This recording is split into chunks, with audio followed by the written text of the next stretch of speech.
Hello everyone, and welcome back to Deep Chronicles World. I know many of you use these videos to help you relax and fall asleep, so before you drift off, let's do something fun. Take a moment to leave a comment and share where in the world you're listening from. I'd love to hear from you. If you're enjoying the stories, don't forget to like the video and hit that subscribe button, it really helps. Now, let's get cozy, unwind, and dive into tonight's tale. Ready? Let's begin. The story of Lucky Luciano, born Salvatore Lucania on November 24, 1897, in the small Sicilian village of Reshaping, is a sprawling, intricate epic of ambition, cunning, and the relentless pursuit of power in the shadowy underworld of organized crime. From his humble beginnings as the third child in a struggling family, Luciano's journey would take him from the sun-baked hills of Sicily to the gritty, chaotic streets of New York City, and ultimately to the pinnacle of the American Mafia, where he would earn the title of the boss of bosses. His life was a whirlwind of violence, strategy, and betrayal, a saga that would forever alter the landscape of organized crime in the United States and beyond. It is a story of survival, reinvention, and the unyielding desire to rise above one's circumstances, no matter the cost. Luciano's early years were marked by hardship and struggle. His family, like many others in Sicily at the time, faced economic difficulties, and in 1906, they made the decision to immigrate to the United States in search of a better life. They settled in the Lower East Side of Manhattan, a bustling, chaotic neighborhood teeming with immigrants from Italy, Ireland, Eastern Europe, and beyond. The streets were crowded, the air thick with the sounds of different languages and the smells of diverse cuisines. For young Salvatore, this was a world of both opportunity and danger. The neighborhood was a breeding ground for petty crime, and Luciano quickly learned that survival required street smarts, resilience, and a willingness to bend or break the rules. School was never Luciano's forte. He found it dull, restrictive, and utterly disconnected from the realities of his life. By the age of 14, he had dropped out entirely, turning instead to the streets, where he could put his natural intelligence, charisma, and resourcefulness to use. He began running small hustles, earning money through whatever means necessary, shining shoes, selling newspapers, and eventually, committing petty crimes. It wasn't long before he joined a local gang, running errands for older, more established criminals and learning the ropes of the underworld. But even then, Luciano had bigger dreams. He wasn't content with being just another street thug. He wanted power, respect, and control. He wanted to be someone. By the time he was in his late teens, Luciano had established himself as a rising figure in the criminal underworld.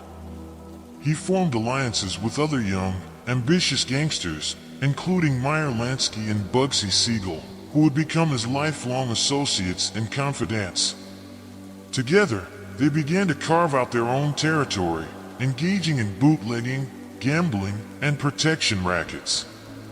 The Prohibition era, which began in 1920, was a golden opportunity for Luciano and his crew. The demand for illegal alcohol was insatiable, and Luciano saw it as a chance to amass wealth and influence on an unprecedented scale. He quickly rose through the ranks, earning a reputation as a shrewd, ruthless, and highly effective operator. But Luciano's ambitions went beyond mere profit. He envisioned a new kind of organized crime, one that was structured, efficient, and nationwide. In the early 1930s, the American Mafia was a fractured and chaotic organization, with various factions vying for power and control. Luciano saw an opportunity to change that. In 1931, he orchestrated one of the most audacious moves in Mafia history, the assassination of Salvatore Maranzano, the self-proclaimed boss of bosses. With Maranzano out of the way, Luciano reorganized the Mafia into a more collaborative and business-like entity, creating the Commission, a governing body that included representatives from the most powerful crime families in the country.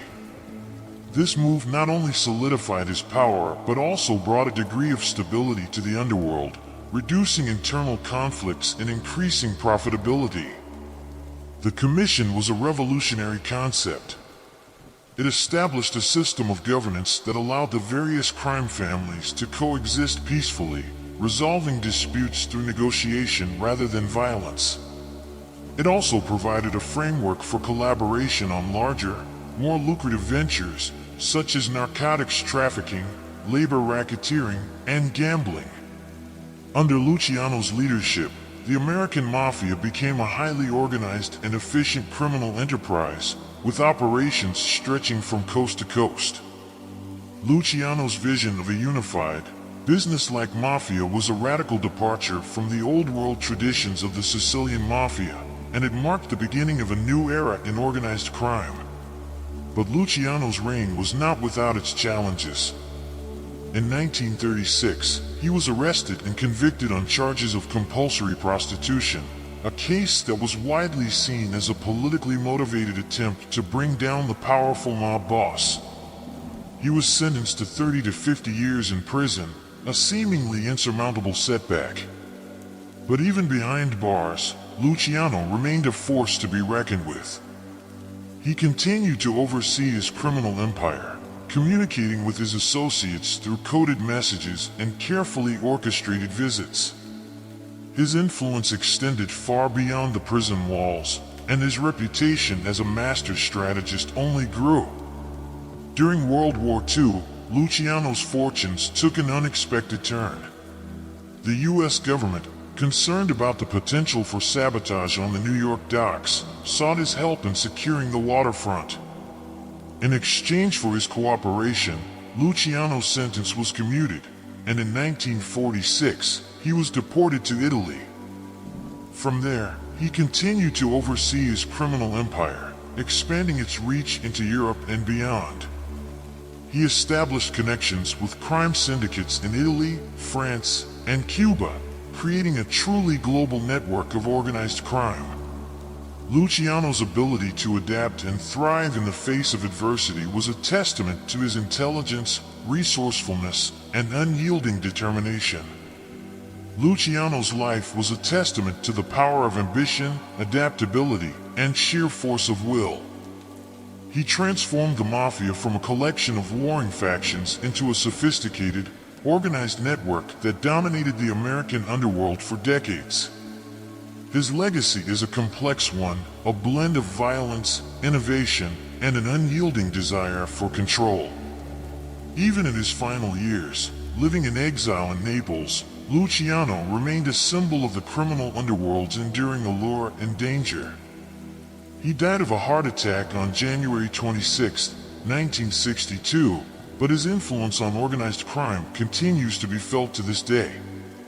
Lucky Luciano was, and always will be, a legend in the annals of the American Mafia. His story is one of rise and fall, of triumph and tragedy, and of the relentless pursuit of power in a world where the rules are written in blood.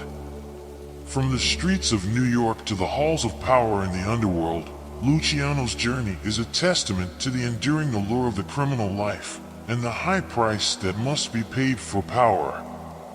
His name will forever be synonymous with the golden age of organized crime, a time when the Mafia ruled the streets and the name Lucky Luciano struck fear into the hearts of men. His life was a masterclass in strategy, leadership, and survival, and his legacy is a reminder that in the world of organized crime, the stakes are always high, and the price of failure is often death. Luciano's story is not just one of personal ambition, but also a reflection of the broader social and economic forces that shaped the early 20th century. The mass migration of Italians to the United States, the economic hardships of the Great Depression, and the social upheaval of Prohibition all played a role in creating the conditions that allowed the Mafia to flourish. Luciano was a product of his time, a man who rose to power by exploiting the opportunities presented by a rapidly changing world.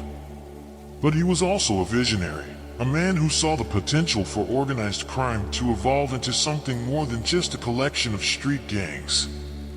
He understood the importance of structure, discipline, and collaboration, and he used these principles to build an empire that would endure long after his death. In the end, Lucky Luciano's legacy is a complicated one. He was a criminal, a murderer, and a ruthless opportunist, but he was also a pioneer, a man who transformed the underworld and left an indelible mark on American history. His life serves as a cautionary tale, a reminder of the dangers of unchecked ambition and the corrupting influence of power.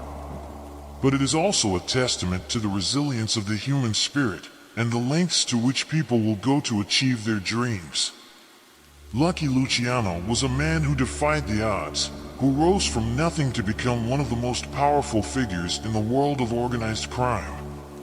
And for better or worse, his story will continue to fascinate and inspire for generations to come.